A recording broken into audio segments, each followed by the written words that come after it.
Hello and welcome. I'm sure that many of you watching this video know several family members or friends who have been diagnosed with at least one of the many types of cancer that are capable of afflicting humans. But if you are living in the East or belong to a culture that includes many spices in your traditional cuisine, you, your family and friends are at a much reduced cancer risk compared to those who come from cultures where very few herbs and spices are eaten. In the USA, for example, the incidence of the three most lethal cancers, breast, prostate and lung, is far higher than in spice-consuming India. Breast cancer occurs 8 times more frequently in American women compared to their Indian counterparts, while American men are 30 times more likely to get cancer of the prostate than Indian males. Furthermore, the incidence of lung cancer is 20 times higher in the USA than on the Indian subcontinent. The principal reason for these staggering statistics is that by adding at least 10 grams of culinary herbs and spices to their meals, Indians, Sri Lankans, Thais and others are medicating themselves daily with the most powerful anti-cancer cocktails available. And these cheap, tasty, effective preventive remedies are available to all of us. These are phenomenal figures that health professionals in the West have yet to incorporate into their dietary advice to the public. And all it takes is for us to fully digest these statistics and start incorporating more herbs and spices into our recipes.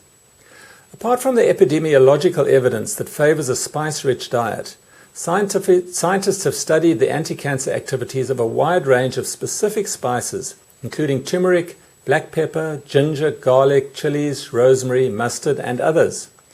Cancer is a complex disease that always starts with abnormal DNA. That in turn produces cancerous rather than normal cells. Once a group of cancer cells establish themselves, they develop a number of different mechanisms that enables them to grow and spread. That is why it is so difficult to find effective treatments for cancer. However, scientists have established that phytonutrients found in herbs and spices have a wide range of action. Not only do they protect against DNA damage and choke off the blood supply to cancer cells, they also interfere with the feedback signaling mechanisms without which cancer growth would come to a grinding halt.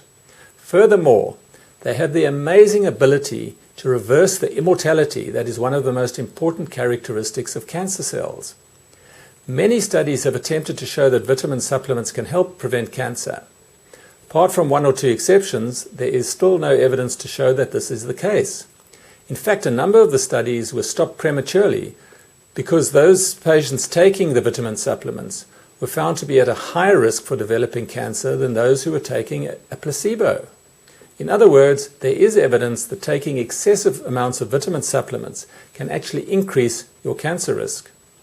The failed vitamin studies stand in stark contrast to the research that shows how a diet rich in phytonutrients found in herbs, spices, fruit and vegetables does actually protect against almost all cancer types. However, it is important to remember 3 vital points. Firstly, you need to eat large amounts of spices. Aim for 10 grams, that is 1/3 of an ounce of spices per day. Secondly, you must maintain that quantity every day. And number 3, you must eat a wide range of these foods. Try for at least 10 to 20 different herbs and spices on a regular basis. If you establish this pattern, you can be sure that not only will you reduce your cancer risk, but you will also lessen your chances of developing other diseases such as Alzheimer's disease, cardiovascular disease, and other degenerative illnesses.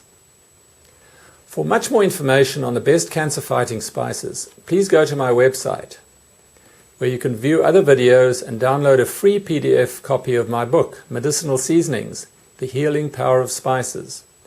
Thank you for watching this video presentation.